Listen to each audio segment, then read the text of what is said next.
Welcome, bienvenidos. This is Roxana from MetamorphosisRox, and this is New Beginnings. In order to start something new, we have to get rid of the old. This is part one in a four-part series that covers different aspects of social media. Part one is also the most personal, and the segment where I put behind all the negative energy that has surrounded this channel in the last 18 months. Once this part is done, the channel is taking a different journey. If you find the idea intriguing, consider subscribing with the bell on so that hopefully you will be notified when we post a new video. Before we begin, I want to clarify a few things. Number one, a word of caution. If you are epileptic or sensitive to very fast moving images, I will notify you so that you can skip the 30-second intro. Well, it's more like 15 seconds, so I'll let you know. This was released as a teaser trailer, and it was difficult to watch for some viewers. Number two, this is my journey, and the reason I decided to include screenshots was to explain my interpretation of the information provided. We all receive information differently, and what I find offensive not be offensive to you. It is perfectly okay if you interpret these posts completely different than I did. But in order for you to understand how I went from having fun to one of the lowest points of my life and back again, if I show you how it affected me and why I felt the way I did. Do not send any hate to anyone mentioned in this video. The purpose of this video is the exact opposite, and in many cases, I don't believe the intent was to cause distress. This is also a great opportunity for us to think about the receiver when we post a reply on social media. Number three, during this series, we will be talking about the impact of social media. This is my journey, which I'm using as an example here on part one. There are times when this commentary will get very dark. I will warn you, some parts of this journey will make you uncomfortable, and I will let you know if at any time I think viewer discretion is advised. 2 months ago, I said I was taking a break, and as you will see, that break changed nothing. As I mentioned on a tweet recently, trolling can be funny and fun, but if the person on the receiving end asks you to stop and you don't, then you just went from trying to be funny to purposely being hateful. That is something you should really consider when you choose to troll others on social media. And now, without further ado, and again, if you're sensitive, skip about 15-20 seconds. Let's get into that intro.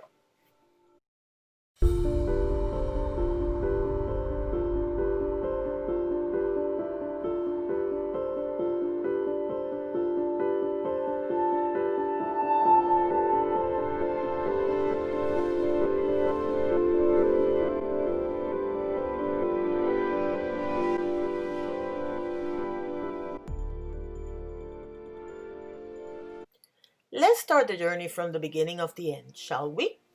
After about a year of having lots of fun on this channel, I started meeting and doing panels with a lot of different people. Dre, Aaron, Josephine from Mom's Museums, the comedian, Lady Darsky, and many others. Live streaming, whether by yourself or in a panel, are usually lots of fun. But on April 3rd, 2019, a funny thing happened. I was doing a solo live stream with a wig, a tiara, talking about my kingdom, when I started talking about makeup and how much I love glitter. The comedian was in the audience posting on the chat. She proceeded to say something to the effect of women our age should not be wearing glitter. I thought that was a joke, so I replied with something to the effect of, "How dare you? You're banished from my kingdom," or something to that effect. For those who were there, it was obviously a joke, but the comedian got offended.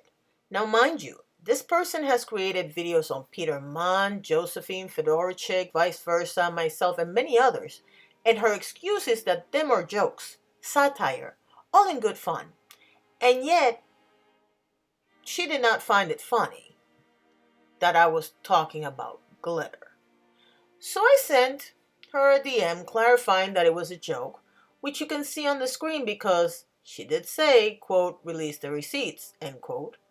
Now let me clarify at this point that when I make friends online or off, I don't have any ulterior motives. I take everyone's at face value. So when a few days later she said, let's put it behind us, I thought we were fine. And then came the Trisha Paytas incident on April 25th or 26th. So Trisha, in her infinite wisdom, decided to post a short video clip of herself having intercourse with herself on Twitter. The comedian was tired of seeing naked Trisha on her timeline.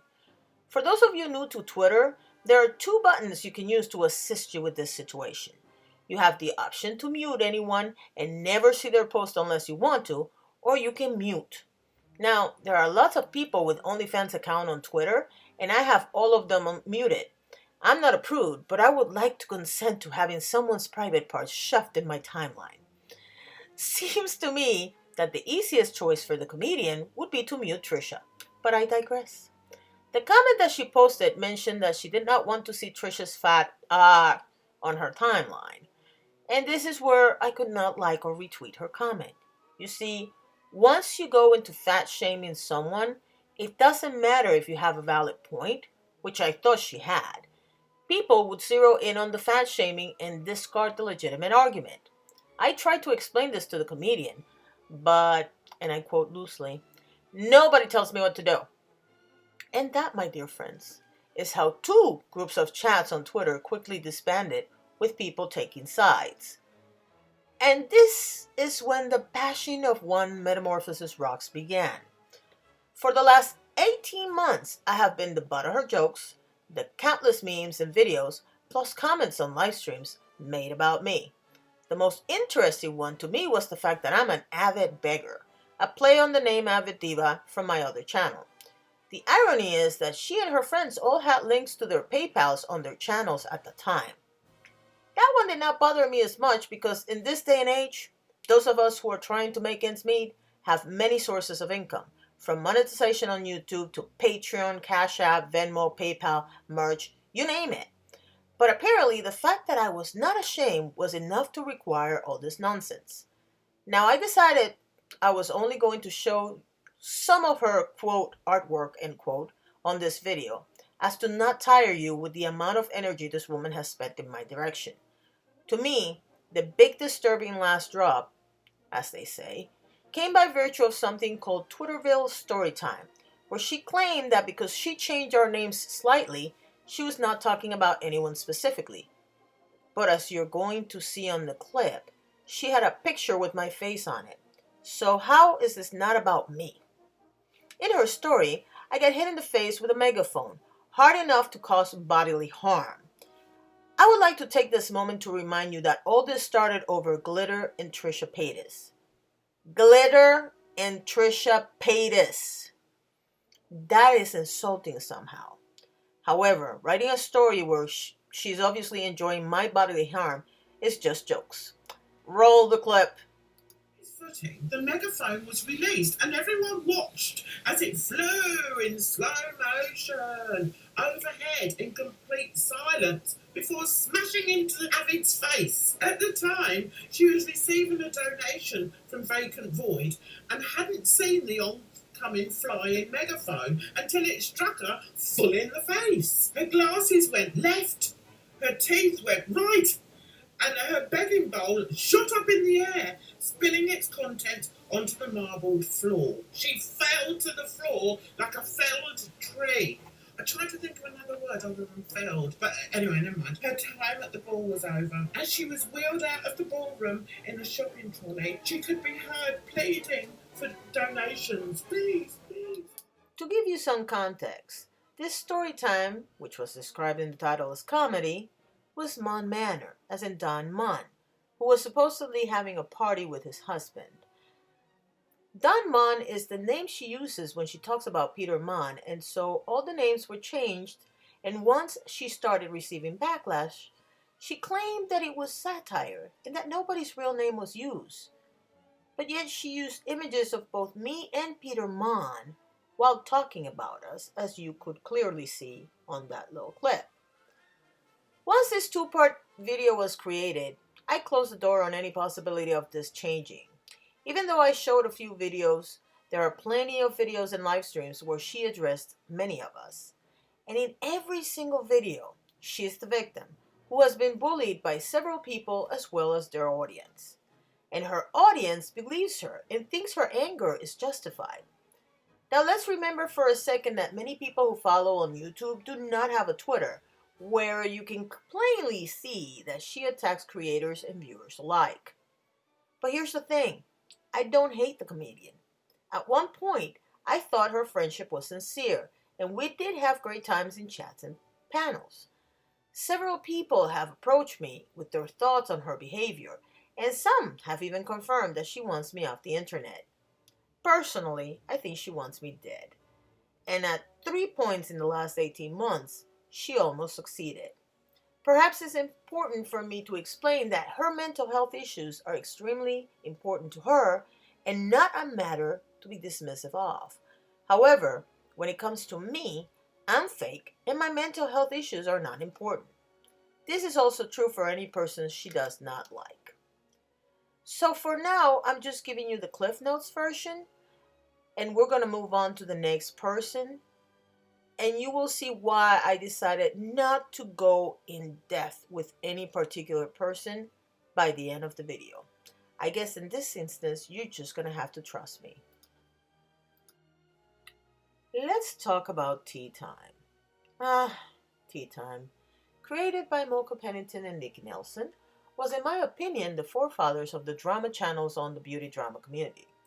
This movement reached its biggest impact based on 2 events. The idea behind this movement was to keep drama channels accountable. No problem there. There were 2 events that put that movement on the map. The first event were 2 parties hosted by Nick Snyder of The Viewer's Voice, his housewarming in Texas in November 2019, and his Christmas party early in December of the same year. The second event was the now infamous Elinara thread, where she was trying to unmask the creator of the Hartouche account. This was an anonymous account that was determined to expose Sam from Here for the Tea. Now, some of their posts were funny, others were irreverent and informational. Where they made their mistake was the decision to dox Sam, her husband, and her mother. Doxing is when you publish people's personal information in order to harass or create a hostile environment towards the person online. Providing Sam's full name, her husband's name, and other private information was unnecessary. Elinara decided to speculate on the identity of the person or persons behind the Hartouche account, which caused many problems of its own, as it identified several suspects that were actually not involved in this account, essentially trying to dox an anonymous account. Let the irony of that idea sink in for a second. The solution to a doxer was to dox them.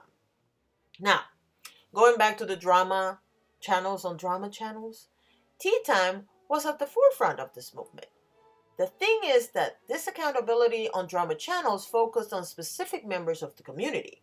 Nick Snyder, Dustin Daly, Rich Lux, Petty Page, and Truth Sleuth, among others. What did they all have in common? They were outspoken Here for the Tea detractors. How does Tea Time fit in this narrative? For example, they decided to claim that some of these creators were racist. At that point, I was alerted to some problematic tweets from none other than Nikki himself, which I documented and created a video on.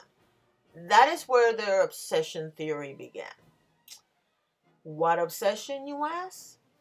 There was a narrative created that I was obsessed with Nikki, which is ironic since I don't watch their channel, unless asked. I don't look at their Twitter feed, and does an obsession require for someone to spend all their time watching someone else?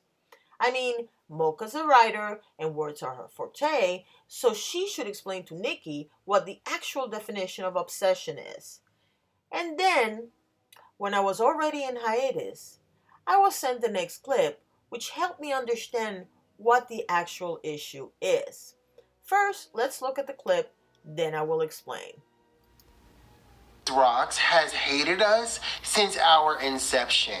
MetamorphosisRox, when we had 100 subscribers, was hosting lives, talking shit on us. And we were just like, who is this woman who we've never met who is like fucking shitting on us? We don't even know.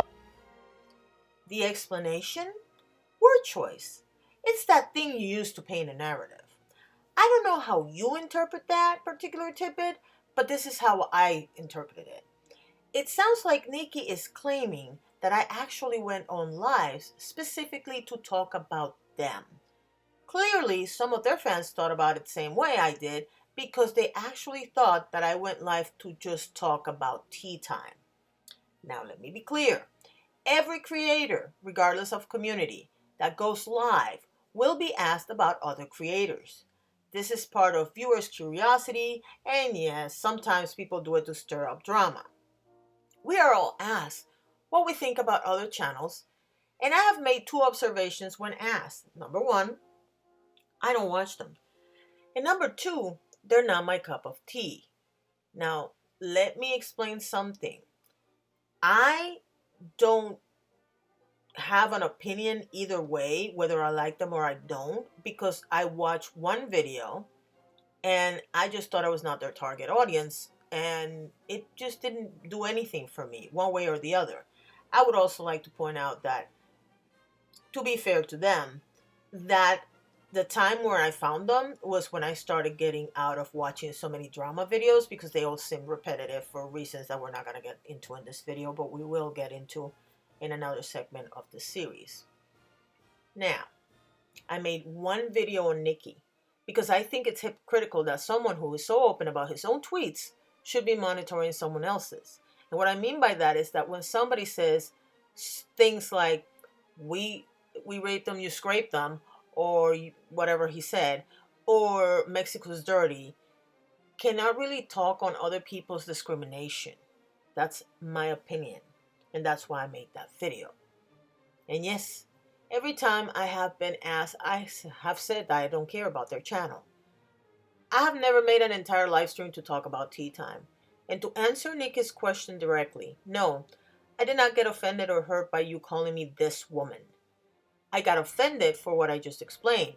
The word choice used makes me seem like an obsessed stalker that has something to say about everything you do. Now, I saw later that they addressed this on a tweet where I was mentioned but not tagged, and I found it anyway. You can't say that I fired up lives to trash talk you, and they say you did not know I was on hiatus. I announced it on a live that is still up. Either you're taking people's words for what I do, or you watch and then get offended that people have opinions about you. You can't have it both ways. And while we're at it, no, Nikki, for the millionth time, I don't hate you. The only time I have thought about you is while creating this segment of the video because it was about you.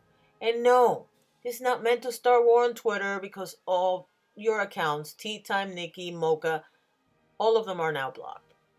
Knock yourself out after I have repeatedly asked you and all your friends to leave me alone.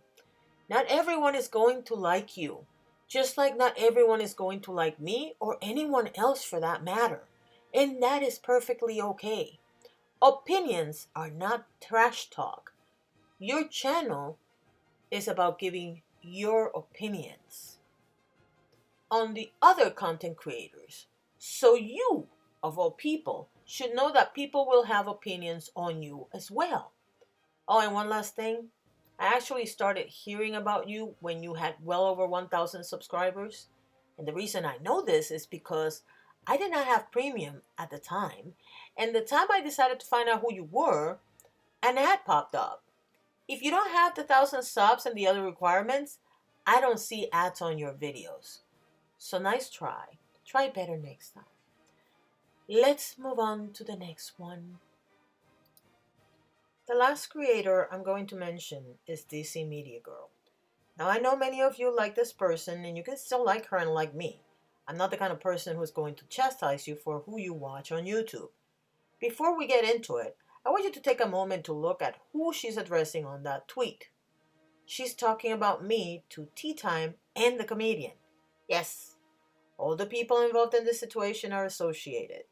Anyway, I'm not going to talk about how she constantly talks down to me or how she assumes that everyone knows who she is. I mean, PewDiePie has about 107 million subscribers and has been on the platform over 10 years. And if you walk down the street and ask random people, at least half of them don't know what a PewDiePie is. Just saying. We're all not as important or as famous as we think we are. Nope. I'm not going to spend this segment on myself because this person's nastiness was sent in my friend's direction, and I decided to address it. Straight Talking Fedora Chic is another creator on this platform who literally just celebrated her birthday. She lives with a condition called frontotemporal dementia, and I hope I'm saying that right. And no, I'm not outing her condition. She has talked about this on her channel. This is early onset dementia, for those of you who don't know. And she has also talked about her work experience in the past. Fedora has always been very clear about her work as assisting social workers and psychologists because the law in her country has harsh penalties for misrepresenting yourself. More importantly, her benefits could be affected by this situation. Now, I don't know how much you all know about dementia, so I'll be brief. It has no cure at the moment, but there are treatments that can slow down the progression of this disease and give you years when you only had months in the past with a person that is slowly forgetting everything or forgetting how to do things or however you want to think about dementia. Anyway, I don't know how much you think this affects a person, but stress is not good for somebody with dementia. Which is why if you have anybody with Alzheimer's or dementia in your life, you are asked to go with them. Instead of trying to correct them, you try to go with them when you're talking to them. If they remember something and you know for a fact it never happened, you still let them think that. Stress is really bad for them. So,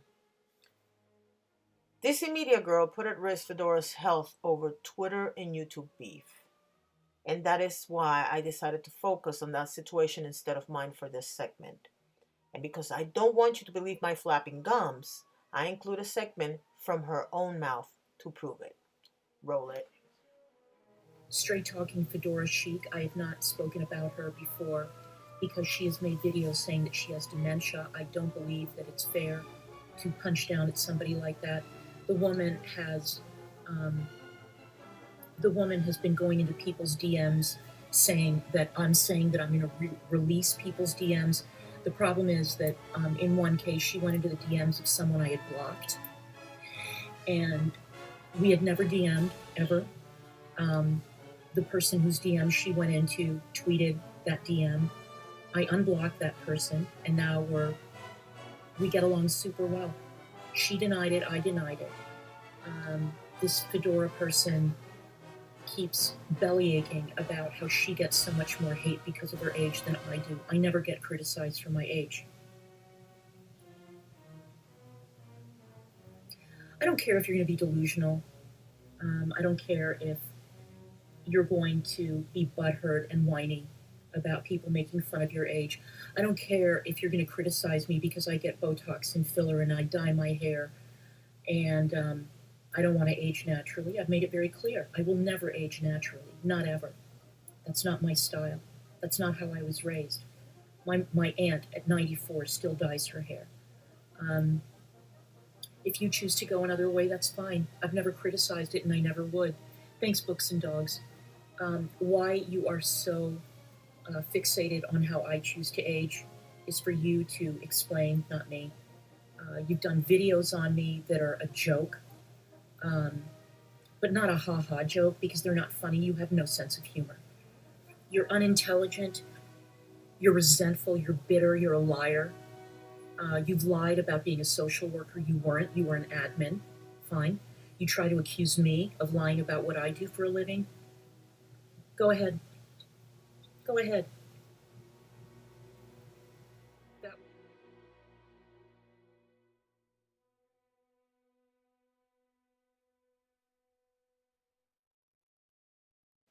This segment included statements about having work done because this immediate girl does not want to grow old gracefully, which I have no problem with because I have no interest in going gray either. The reason why I showed only this little clip is because I wanted you all to understand that this is all over Twitter beef. She actually claimed that Fedora lied about her job and exposed her to lose her benefits over DMs on Twitter. This is an adult we're talking about, and this is what bothers me the most about both DC and the comedian. These are women over 50 who are making it hard for other women in this medium over petty Twitter beefs. And as you have seen while I was talking, Fedora has maybe 2 videos where she addresses DC Media Girl. One is a react to a reaction, and the other one has to do with the comedian. And just because you don't think it's funny does not mean someone else does not. We go back to this thing about opinions and how everyone has them. And the thing is, at the end of the day, Twitter beef. Okay? Twitter beef. Social media interactions where 2 people have different opinions and you cannot handle that, so you attack somebody personally in more ways than one because you have a Twitter beef. And yes, I know I've said that word like 4 times. I decided to only mention these 3 people because if I show every receipt on every attack, we will be here for 3 hours and I don't want to, so I'm going to move on to what is commonly called suck counts in the last 2 months because you need context for what is about to happen. As I've been laying out the facts of this story, although the screenshots are not necessarily in order by date, I have kept you informed of what happened the first 16 months, more or less, of the story. Then something happened that forced me to make the decision to leave the channel. This is where suck accounts come in. For those of you who are unfamiliar with the term, suck accounts refers to accounts which are anonymous and usually suspected of being someone known who uses a secondary account to troll, to defame, or just to lurk around without being detected. In this case, we have 2 accounts, which I'm not referring to by name because the names are a little offensive. One is mirroring Gossip Gay, aka Jamie, and the other is mirroring Karma T. As you can see on the screen, their purpose is to be mean and spiteful, and based on the tone, the memes, and their attitude, we have an idea of whom they belong to, but I'm not going to fill your head with facts not in evidence. Let's just say these accounts belong to people that don't like me or anyone I have ever been friendly with. At this point, I want to discuss the feelings this creates. If you have ever been bullied, even if it's one person, you know it's not about the amount of people, but the relentless clapbacks from that one person that usually center on personal matters. You're fat, you're ugly, you're stupid, you're a scammer, are easy insults for these kinds of people. They don't focus on debating facts because that requires intelligence, and bullies are not always good at doing research and coming back with legitimate arguments. Or maybe they actually agree with you, but they don't like that people like you, so they attack you on nonsense. Now imagine if instead of one bully you have several. In and of their own, the previous instances are not hurtful. Well, some of them are. It is the relentless weekly abuse that gets to be too much, especially when you keep asking for people to leave your name out of their mouth. The time, 18 months, is what turns it into harassment. And then you have doxing. Remember in the beginning I gave you the definition of doxing? The reason for that is that the moment I left social media, it was over someone taking pictures from my private Facebook account, which you're seeing on the screen, which we discovered had a public display even though the account is private, and proceeded to dox my husband and my daughter and mock their looks because, again, they're not bright. They also doxed what they thought was my phone number, and kudos to Randy Savage who figured it out that my MetamorphosisRox page on Facebook showed a phone number, and that is what they were doxing. The number belongs to the company I used to host my webpage with. This is when I decided this was too much and I needed to take a step back. I had no idea it was going to get worse. Remember in the beginning of the video where I made some disclaimers? I told you that if I ever felt something might be upsetting, I would ask for viewer discretion. This is why. In order to make this about the effects of all this nonsense on someone's life, I have to give you the full picture. The clip that you're about to watch is about the lowest point in my life. If you don't like to deal with people hurting or hurting themselves, and no, I did not hurt myself on camera, but I'm talking about it, I suggest you do not watch the next segment. Come back when you see the black and white clip done. It is raw. I edited out the parts that were about my family, but I left as much as I could so that you see how bad it got. I need you to know it was really bad.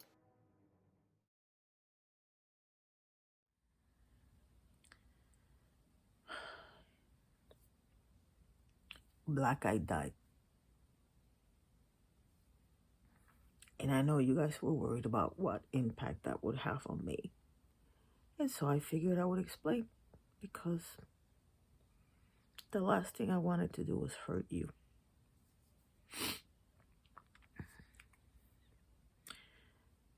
We've been through a lot in the last 3 years, and when I thought I was going to be on a wheelchair, I had already planned how I was going to end things, because I had no intention of living in a wheelchair. And then when I started getting better,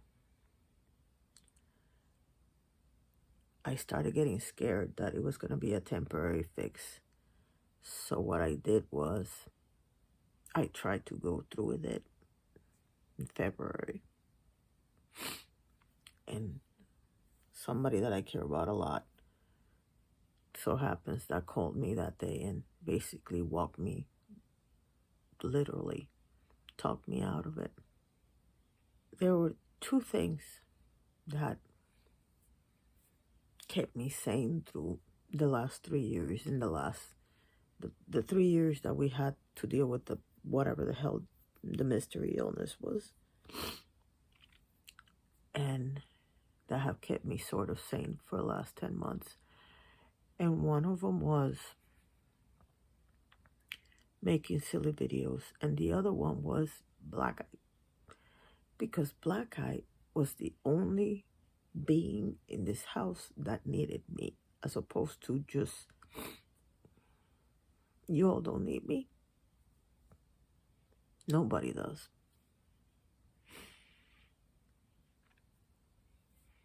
And YouTube was because even though they're silly, and the whole point of the videos was to have some fun, it wasn't supposed to get really serious or anything like that. The whole point was,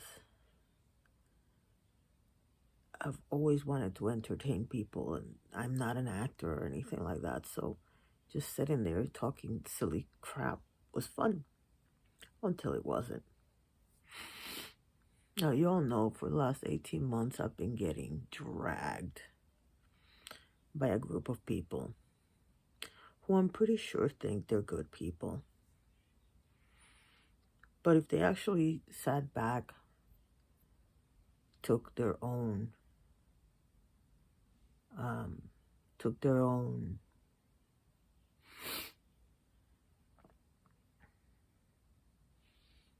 took a step back and look at what they're doing, they would realize that no good person would do what these people do. And it's been hard on me. It's been really hard on me. And I realize that what other people think about me is none of my business.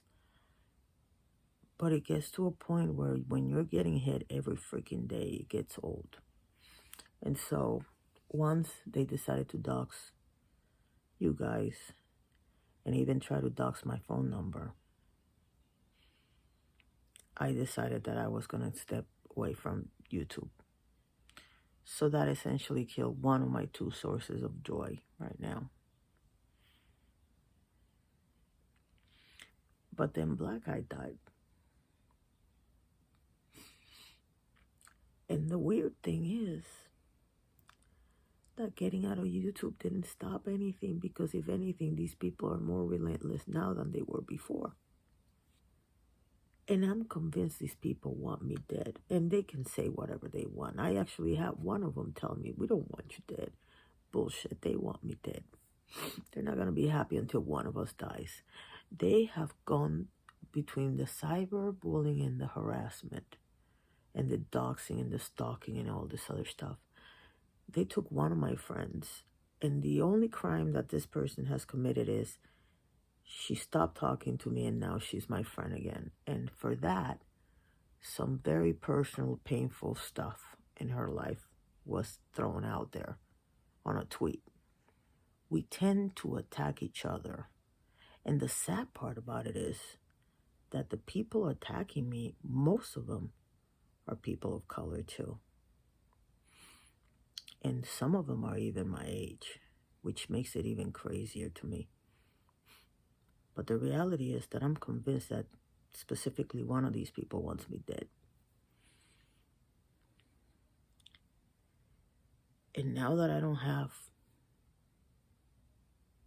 either one of my two,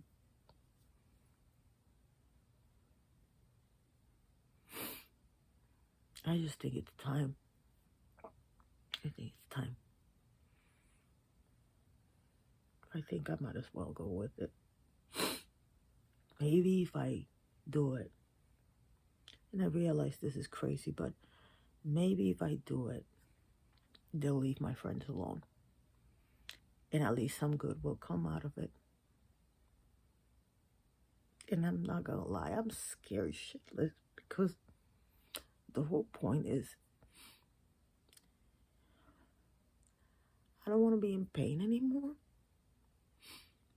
But I don't know if it's going to hurt when it happens.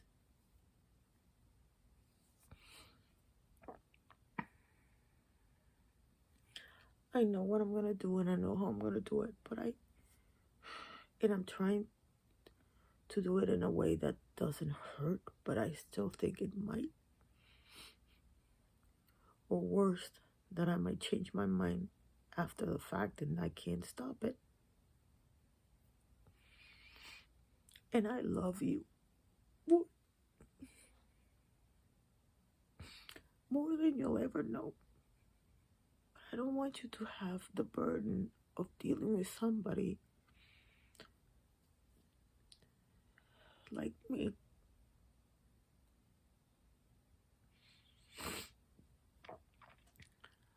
I've had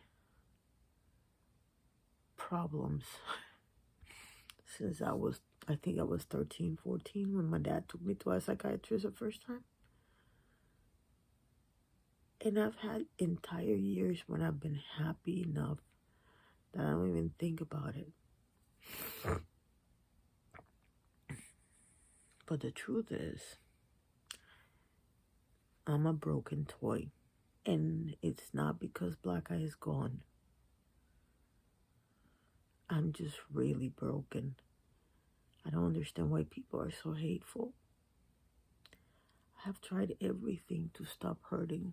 I'm not gonna tell you everything I've tried, because it's irrelevant, but I've tried everything. And I know people say, oh, it's in social media. All you have to do is disconnect. That's not the point. The point is that once you see that stuff, it stays with you.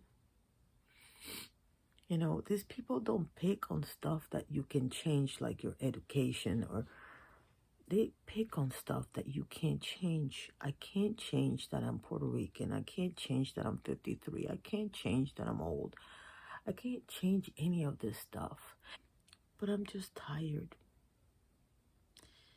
I don't want to put you guys at risk, and at the same time, I didn't want to leave the channel because I knew that Black Eye was not doing good. And between him and everybody that's died this year and everything else that's going on, and my constant fear that this stupid disease is going to come back and put me in a wheelchair, everything together is just too much. And I know I have a lot of people that love me, and that were rooting for me, but I'm just so fucking tired.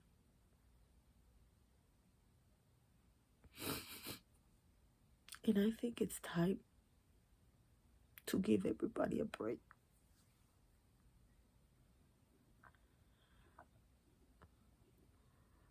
I'm not ready.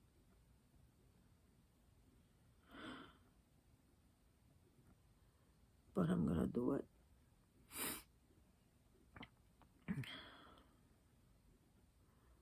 Because the reason why I was always afraid of dying before you were old enough was because I wanted to get to know you as an adult. And now that I do, and now that you know me, hopefully you'll forgive me.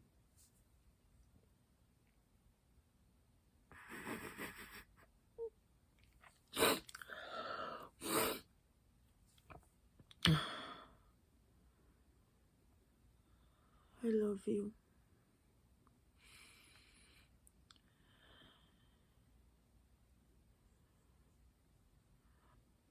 My V, my friends, tell them that I love them. Some more than others. I'm gonna go and play with my dog now. I love you. When I started making this video, I wanted revenge. I wanted these people to hurt as much as I hurt. And I had screenshots on 9 people plus the 2 stock accounts, so that would be 11 people.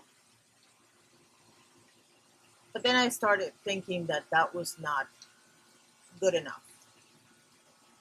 Not necessarily good enough, but it was just one of those things where you're like, you know what? No, I don't want to do it for that. Then I started gathering all the evidence, and if you follow me on Twitter, you know I deleted over 3,000 screenshots. It was more than that, because in the end, I only decided to show you some examples and not the whole thing.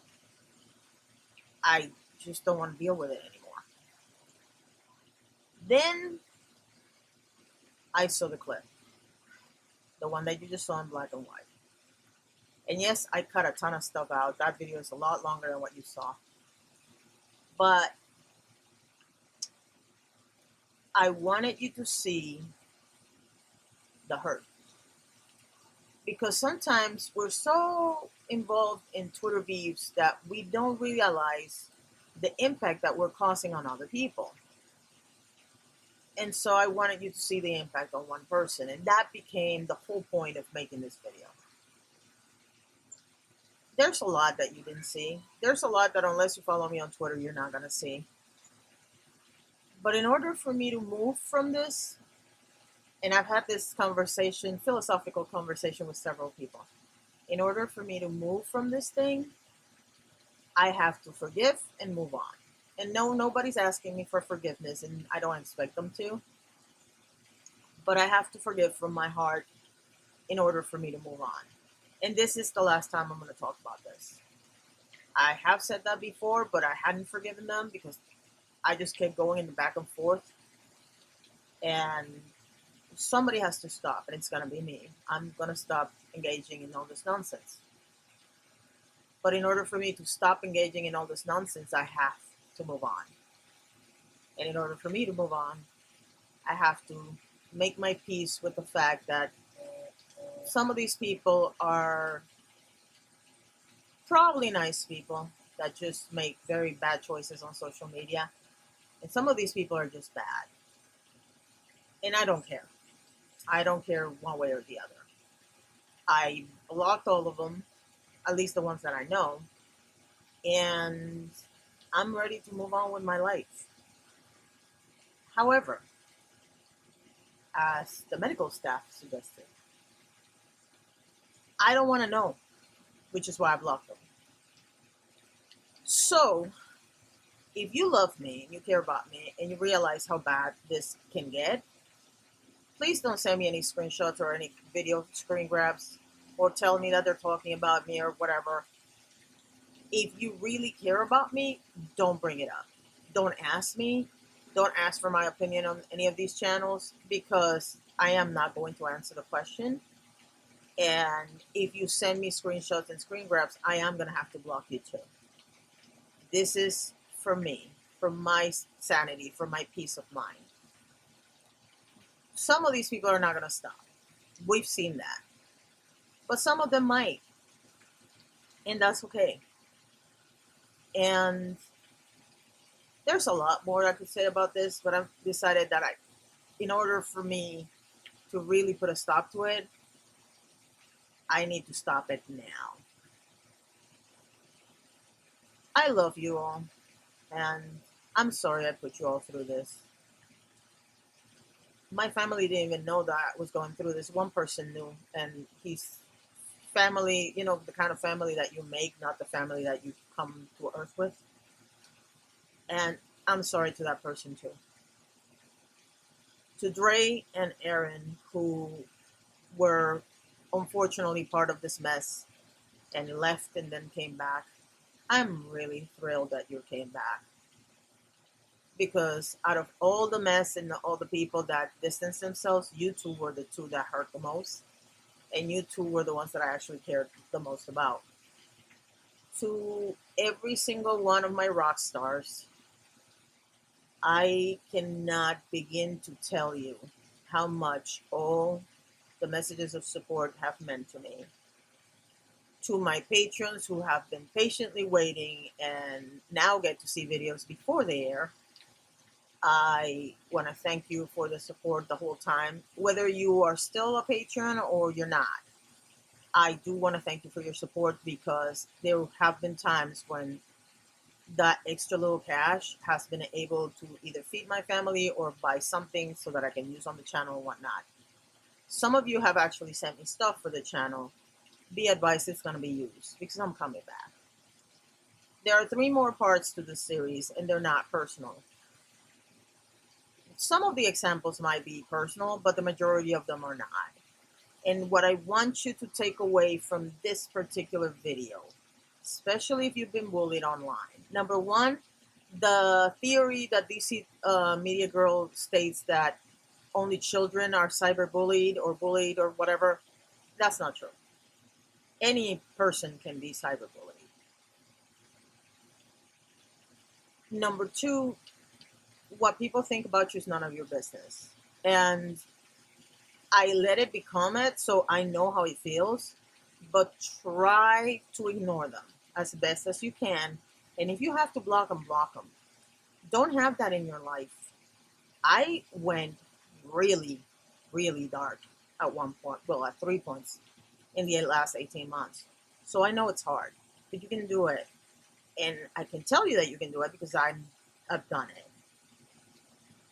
Sometimes it's not about being popular. Sometimes it's about your sanity. And I'm in a really good place right now, with a lot of help from a lot of people. So don't give up. And if you need somebody to talk to, I'm here.